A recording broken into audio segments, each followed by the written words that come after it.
Welcome to Ryan's Revelations, where real stories of betrayal, secrets, and shocking truths are finally told. If you've ever felt the sting of infidelity or wondered what you'd do in the worst moment of your life, this story is for you.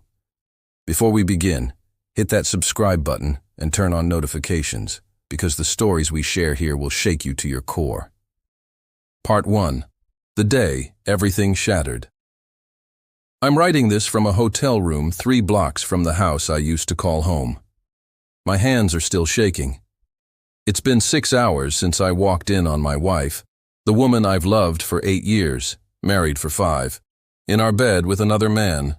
Not just any man, my brother. Let me back up. My name is David, I'm 34, and until this morning, I thought I had a pretty good life. I'm a financial analyst at a mid-size firm, decent salary, stable career. My wife, Claire, is 29, works as a marketing coordinator, beautiful, smart, the kind of woman who lights up every room she enters. We've been together since she was 21 and I was 26. College sweethearts who made it work after graduation. We got married in a small ceremony by the lake. Her idea, she said she didn't need anything fancy, just me. I thought we were happy.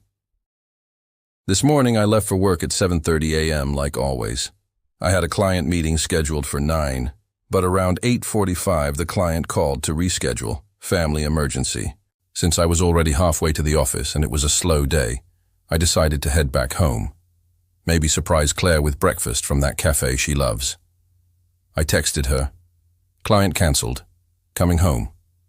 Want me to grab coffee? She didn't respond, but that wasn't unusual. Claire's not a morning person. She often sleeps in on her work-from-home days, rolling out of bed just in time for her 10 a.m. meetings. I pulled into our driveway at 9:20 a.m. There was a car I didn't recognize parked on the street, a black Audi. Nice car. I figured it was a neighbor's guest. I unlocked the front door quietly, balancing 2 coffees and a bag of croissants. The house was silent. No TV, no music. No sounds from Claire's home office upstairs. Then I heard it. A sound that didn't belong. A low groan. Then Claire's voice, breathless. God, I've missed this. My stomach dropped. The coffee cup slipped from my hands, hitting the hardwood floor with a crash. Hot liquid spread across the entryway, but I barely noticed. I took the stairs 2 at a time, my heart hammering so hard I thought my chest would explode. Our bedroom door was half open. And there they were, Claire, naked, straddling someone on our bed, the bed we'd picked out together 3 years ago, the bed where we'd made love countless times, where we'd talked about our future, about having kids someday. The man beneath her turned his head at the sound of my footsteps. It was Marcus, my younger brother. 28 years old, the golden boy of our family, always charming, always getting what he wanted. Apparently, that included my wife. Time seemed to freeze. Claire's eyes met mine, and I watched the color drain from her face. She scrambled off Marcus, grabbing the sheet, her mouth opening and closing like a fish gasping for air. "David!" she started. "Don't!" My voice sounded alien to my own ears, cold, dead. "Don't say my name." Marcus sat up, not even bothering to cover himself, his expression somewhere between guilty and defiant. "Bro, listen. Get out." I cut him off. "Both of you, get the fuck out of my house." "David, please, let me explain." Claire was crying now, mascara running down her cheeks. "Explain!" I laughed and it came out broken, jagged. "Explain what? That you've been fucking my brother in our bed? How long, Claire? How fucking long?" She couldn't look at me. That's when I knew. This wasn't a one-time mistake. This wasn't a drunken slip-up at a party. This was an affair. 6 months, Marcus said quietly. He had the decency to look at the floor. It's been 6 months, 6 months, half a year, while I was working late to save for the house renovation Claire wanted, while I was planning our 5th anniversary trip to Italy, her dream vacation, while I was lying next to her every night, completely oblivious. I turned and walked out, down the stairs, Out the front door. Got in my car and drove. I don't even remember the drive. One moment I was in our driveway. The next I was checking into this hotel, giving my credit card to a receptionist who probably noticed I was barely holding it together. Now I'm here, sitting on a bed that isn't mine, in a room that smells like industrial cleaning products and other people's secrets, and I have no idea what to do next. Ryan's Revelations brings you real stories from real people. If this resonates with you, you're not alone. Part 2. How did I miss it? I've been sitting here for hours, replaying everything. How did I not see this coming? Looking back now, the signs were everywhere. I was just too stupid, or too trusting to notice. 3 months ago, Claire started going to the gym more often. Getting healthier, she said. I encouraged it. Even complimented her when she bought new workout clothes. She'd leave at 6 p.m., come home at 8:30, showered and glowing, saying she'd stopped for a smoothie. I never questioned it. 2 months ago, she started putting her phone face down on tables, started taking calls in other rooms. When I asked who she was talking to, she'd say, "Just work stuff," or "my mom." I believed her. Last month, she redecorated our bedroom. New sheets, expensive ones from that boutique downtown. "I wanted to freshen things up," she said, kissing my cheek. I helped her make the bed with those new sheets. The same sheets I found her on this morning with my brother. And Marcus. God, Marcus. We've always had a complicated relationship. He's the baby of the family and our parents doted on him. When I got into a state university on a partial scholarship, Marcus got into an Ivy League school with a full ride. When I landed my first job making $45K, Marcus started at a tech company making $80K right out of college. But I never resented him for it. He was my little brother. I was proud of him. He came to our wedding, gave a toast about how Claire was the best thing that ever happened to me, how I better treat her right or he'd have to answer to him. Everyone laughed. Now I'm wondering, was he already thinking about her then? Was he already planning to take her from me? Or did it start later, at one of our family dinners maybe? We invited Marcus over at least once a month. Claire always insisted. "He's family," she'd say, "and he's alone in the city. We should include him." I thought she was being kind. Was she already sleeping with him then? Were they exchanging glances across our dinner table, counting down the minutes until I left for work the next morning? My phone has been buzzing nonstop. 53 missed calls, 32 text messages. Claire. "Please come home, we need to talk." Claire. "I'm so sorry. I never meant to hurt you." Claire. "It's not what you think." How is it not what I think? I saw them, with my own eyes, on my bed. Marcus texted too. "I know you're pissed. You have every right. But let's talk like adults." Talk like adults. As if he didn't just destroy my entire life. My mom called 6 times. My dad twice. They don't know yet. Marcus probably hasn't told them. Why would he? The golden boy doesn't want to tarnish his image. But they'll find out. Everyone will find out. David, the guy whose wife cheated on him with his own brother. Poor David. Pathetic David. How could he not see it coming? I should call a lawyer, file for divorce, kick them both out of my life permanently. But part of me, the part that still loves her, the part that's pathetic and weak, wants to understand why. Why wasn't I enough? What did Marcus give her that I couldn't? And the question that's eating me alive, did she ever really love me? Or was I just convenient until something better came along? Part 3. The confrontation. It's been 2 days. I finally agreed to meet Claire. Not at the house. I can't go back there yet. Maybe never. We met at a coffee shop downtown, neutral territory. She looked terrible. Dark circles under her eyes, hair unwashed, wearing sweatpants and my old college hoodie, the one she always stole when she was upset. Seeing her wearing it now felt like another betrayal. We sat in a corner booth. She ordered chamomile tea, didn't drink it. "Thank you for coming," she said quietly. I didn't respond, just stared at her, waiting. She took a shaky breath. I don't know where to start. How about the beginning? When did you decide to fuck my brother? She flinched. It didn't start like that. Then how did it start, Claire? Enlighten me. Her hands twisted around the teacup. It was after your dad's birthday party, remember? Back in March? I remembered. We'd had a family dinner at my parents' house. Marcus had been there, charming as always, making everyone laugh with stories from his tech startup. You'd gone to the store to get more beer, Claire continued. Marcus and I were cleaning up the kitchen. We were just talking about life, about feeling stuck, about wondering if we were living the lives we were supposed to. So, you bonded over your existential crisis and decided to have an affair. No, it wasn't like that. We just connected. He understood things I was feeling that I couldn't explain to you. You didn't try to explain to me. You went straight to fucking him behind my back. It wasn't immediate, she said, tears starting. We started texting, just as friends at first. He'd send me memes, I'd send him articles. It was innocent. When did it stop being innocent? She was quiet for a long moment. 2 months later, May. You were working late on that merger deal.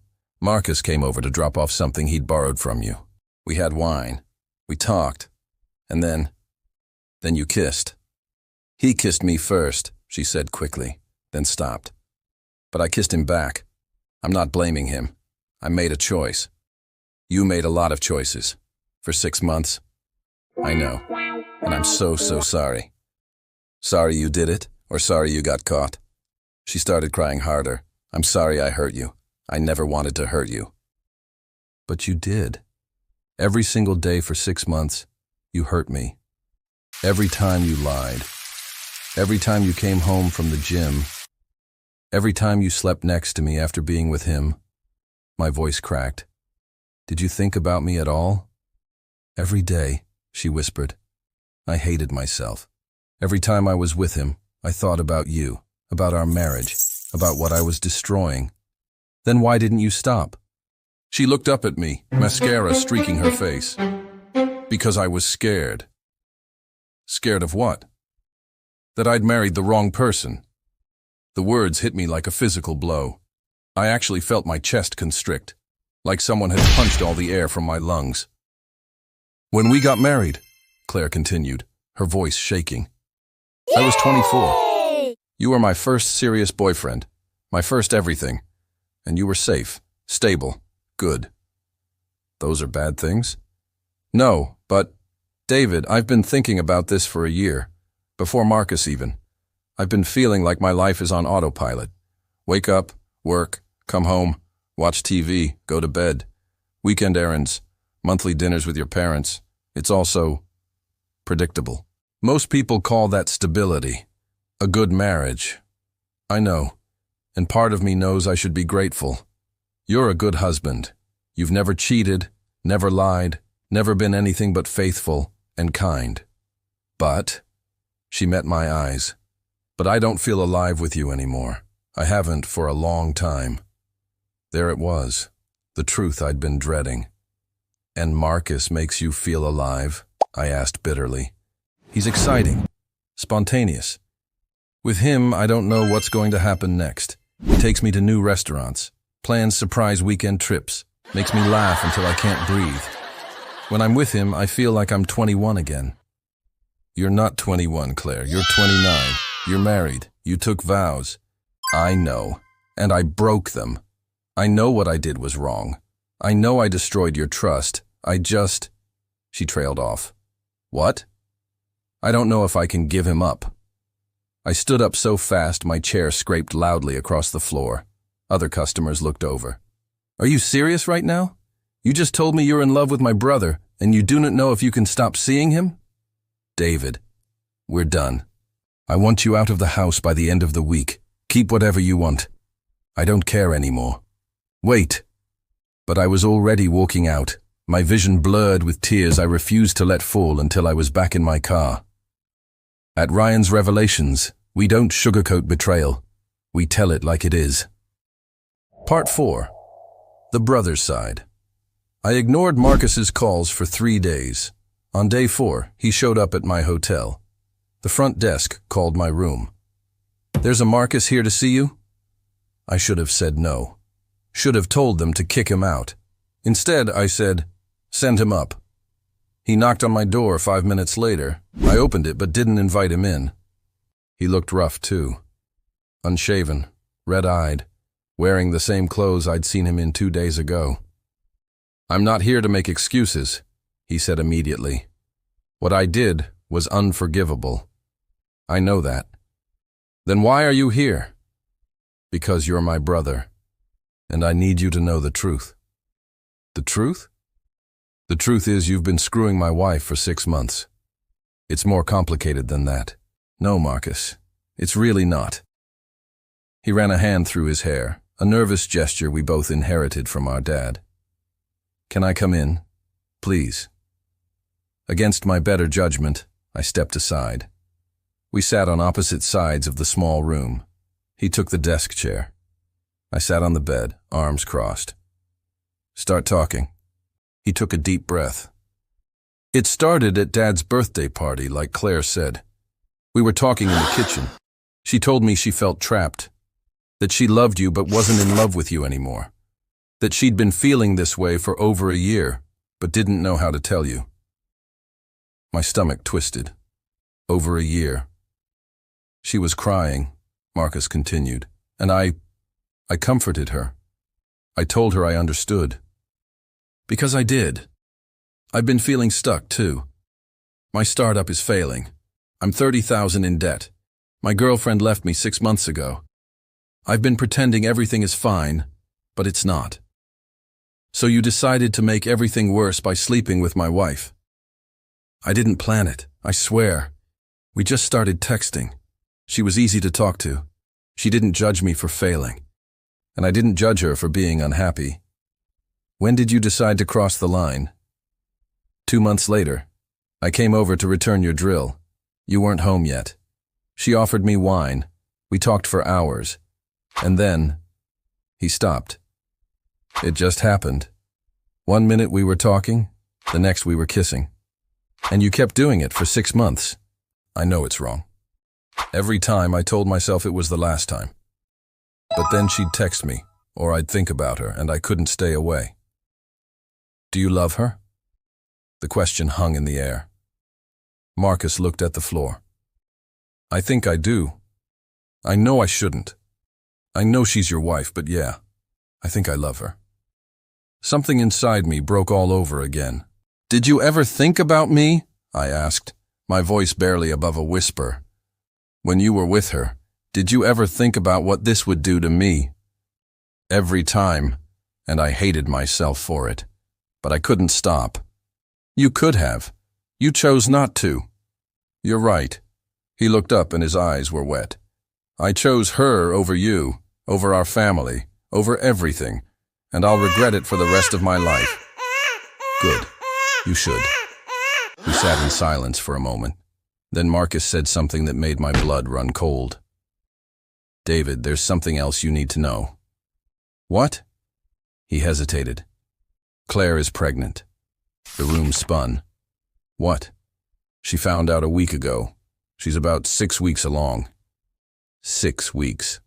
Right in the middle of their affair. Is it mine or yours? The question came out mechanical, emotionless. She doesn't know. That's why she hasn't told you yet. She was trying to figure out what to do. I stood up, walked to the window, pressed my forehead against the cool glass. A baby. Claire was pregnant with a baby that might not even be mine. Get out, I said quietly. David, get out, I roared, spinning around. Get out of my room, out of my life, out of my fucking family. I never want to see you again. Marcus stood, backing toward the door. I'm sorry, for everything. I know it doesn't mean anything, but I am. You're right, it doesn't mean anything. He left, the door clicking shut behind him. I sank to the floor, back against the wall, and finally let myself cry. Not just for my marriage, not just for my brother's betrayal, but for the child who might be on the way. A child who would grow up in the wreckage of this mess. A child who might not even be mine. Part 5. The decision. It's been a week since I found out about the pregnancy. Claire has been blowing up my phone begging to talk. Marcus has gone silent. Probably scared I'll go to our parents. I haven't told them yet. I don't know how. Hey, Mom and Dad, just a heads up. Claire's been cheating on me with Marcus for 6 months. And oh yeah, she's pregnant and we don't know whose baby it is. That'll go over great at Thanksgiving. I met with a divorce lawyer yesterday. Her name is Patricia. She's in her 50s, sharp as a knife, and she didn't sugarcoat anything. Ohio is a no-fault divorce state, she explained, meaning the adultery doesn't legally impact the settlement, but it might influence custody if there's a child involved. What if the child isn't mine? Then you have no legal obligation, but you'll need a paternity test to prove it. And if it is mine? Then you're looking at custody arrangements, child support, the whole process. She slid a contract across her desk. My retainer is $5,000. I'll need that to get started. I signed the papers, handed her a check, made it official. I'm divorcing Claire. But that night, alone in my hotel room, I couldn't stop thinking about the baby. If it's mine, if I'm going to be a father, do I really want my child growing up in a broken home? Shuttling between 2 houses? Never seeing their parents together?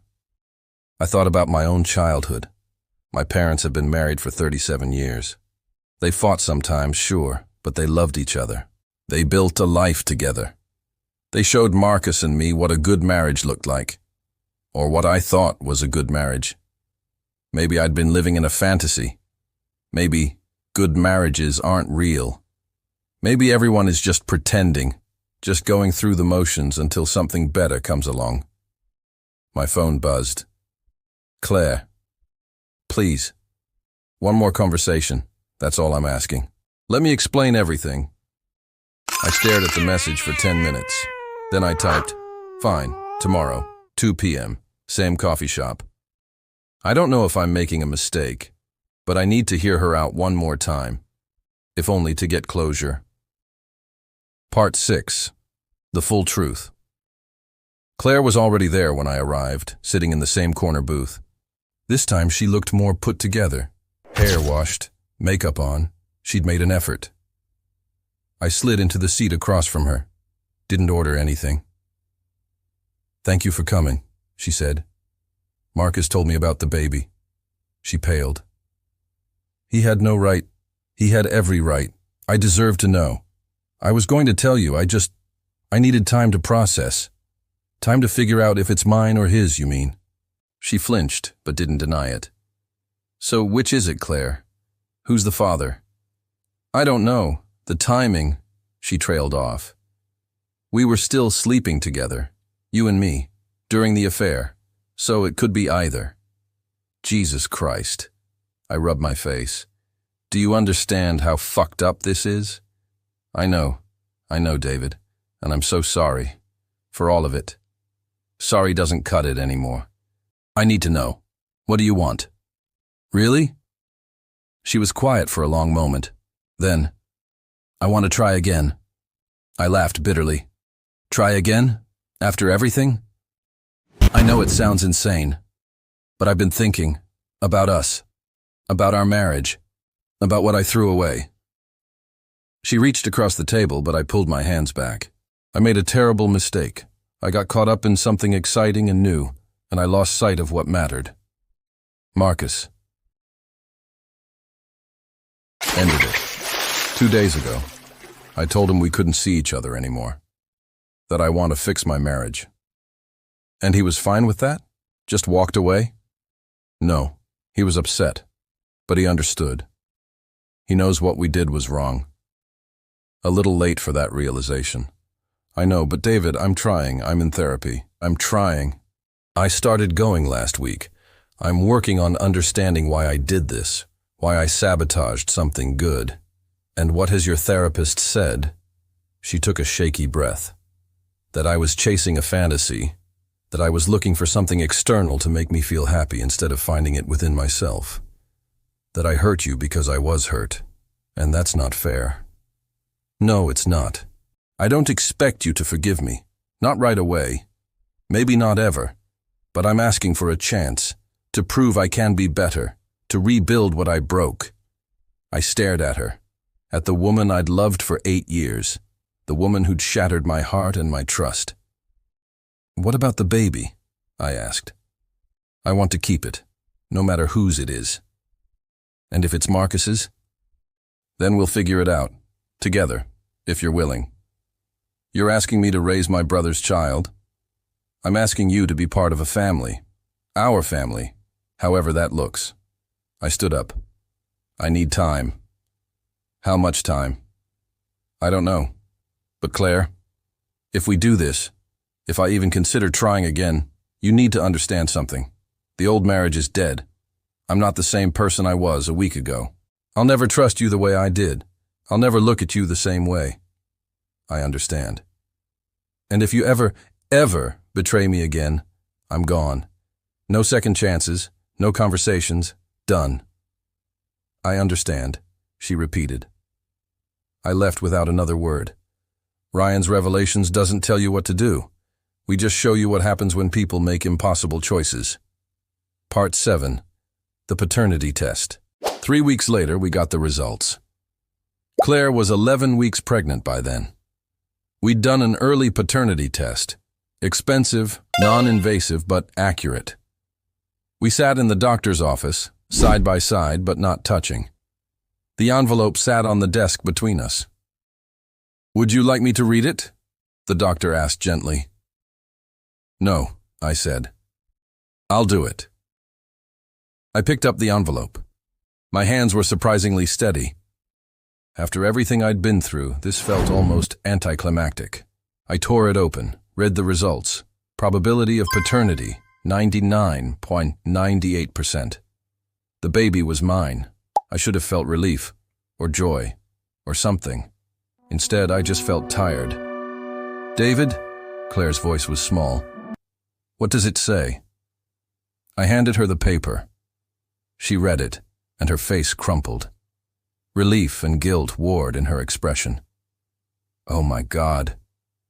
"Congratulations," I said flatly. "You're having my baby." The doctor excused herself, giving us privacy. Claire turned to me, tears streaming. "David, I know this doesn't fix anything, but I'm so relieved, so incredibly relieved. Because you don't have to tell my family you were pregnant with Marcus's baby. No. Because our child gets to have you as a father. You're going to be an amazing dad." I looked at her, really looked at her, and I realized something. I didn't love her anymore. Not the way I used to. That love, the blind, trusting, all-consuming love, was gone. Killed the moment I saw her with my brother. But something else remained.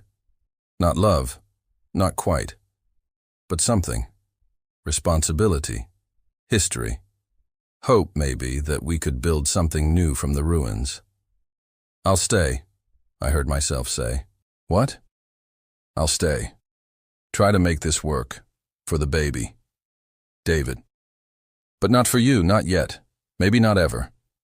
Right now I'm doing this because I don't want my child growing up in a broken home the way I would have if my parents had split." She nodded, wiping her tears. "That's fair. That's more than fair." "I'm moving back into the house, but I'm taking the guest room. You're sleeping in the master bedroom alone. We're not sharing a bed until I decide if I can ever trust you again." "Okay. And we're going to marriage counseling. Weekly, non-negotiable." "Okay. And if I ever find out you've so much as texted Marcus inappropriately, I'm gone." "I won't, I swear." I stood up. "Then let's go home." We drove separately. When we pulled into the driveway where this nightmare started, I sat in my car for a long moment. This wasn't the ending I wanted. This wasn't the happy marriage I'd imagined when I proposed to Claire 5 years ago.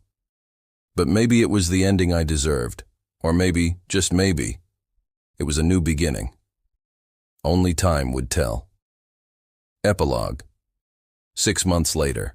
Our daughter was born on a cold February morning. 7 pounds, 3 ounces.